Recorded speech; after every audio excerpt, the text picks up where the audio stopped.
Imagine une prison, mais sans mur. Un feu, mais sans flamme.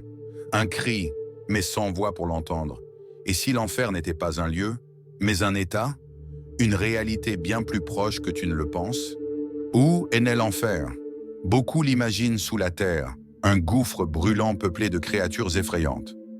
Mais la Bible nous dit autre chose.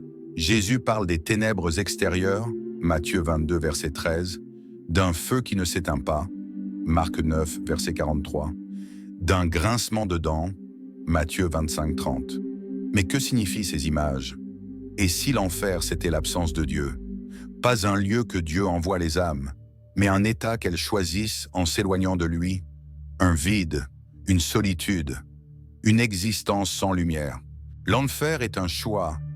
L'enfer n'est pas seulement un futur lointain, une punition après la mort. Non, l'enfer réside déjà en nous, dans nos choix, dans la manière dont nous vivons chaque jour. Là où nous choisissons de vivre sans amour, sans compassion, sans vérité, là, l'enfer prend racine. Regarde autour de toi. Combien de vies sont marquées par la douleur, la haine, la solitude? Nous cherchons la paix dans le matériel, dans la réussite, dans les plaisirs. Mais ces choses ne comblent jamais le vide intérieur. Et ce vide, c'est là que l'enfer commence. L'enfer commence dans le refus de Dieu, dans notre incapacité à nous ouvrir à l'amour. Ce n'est pas Dieu qui nous envoie en enfer. C'est nous qui nous y précipitons chaque fois que nous choisissons l'égoïsme, la colère, la vengeance. Chaque fois que nous fermons notre cœur à la vérité. C'est dans la manière dont nous traitons les autres, dans nos paroles, dans nos actions que l'enfer prend forme. Quand nous vivons dans la rancune, dans l'amertume, quand nous choisissons de haïr plutôt que de pardonner, c'est là que nous faisons naître l'enfer autour de nous. L'enfer ne commence pas après la mort. Il peut commencer ici et maintenant, dans notre quotidien. Pense à ces moments où la colère nous envahit, où nous nous sentons seuls au milieu de la foule. Ce sentiment de vide, de désespoir, d'isolement est déjà une forme d'enfer.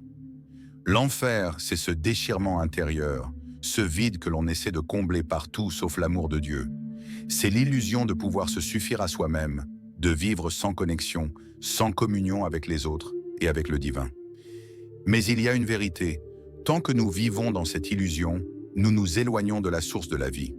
L'enfer, c'est la conséquence d'un cœur qui choisit la fermeture, la haine, l'indifférence.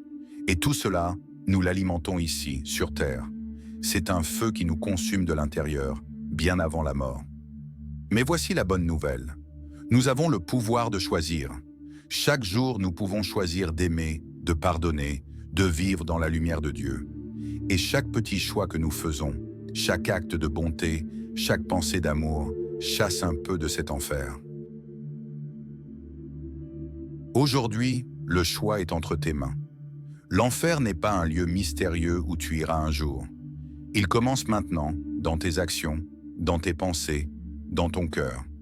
Mais tu peux choisir la lumière. Tu peux choisir de vivre dans l'amour, de laisser Dieu remplir ce vide. Et c'est ainsi que l'enfer se transforme en ciel. Si cette réflexion t'a touché, abonnez-vous à Le Verbe illustré. Ensemble, marchons vers la lumière. Chaque dimanche, nous vous apporte une nouvelle réflexion biblique. Merci infiniment à tous ceux et celles qui s'abonnent déjà à la chaîne et qui regardent toutes les vidéos.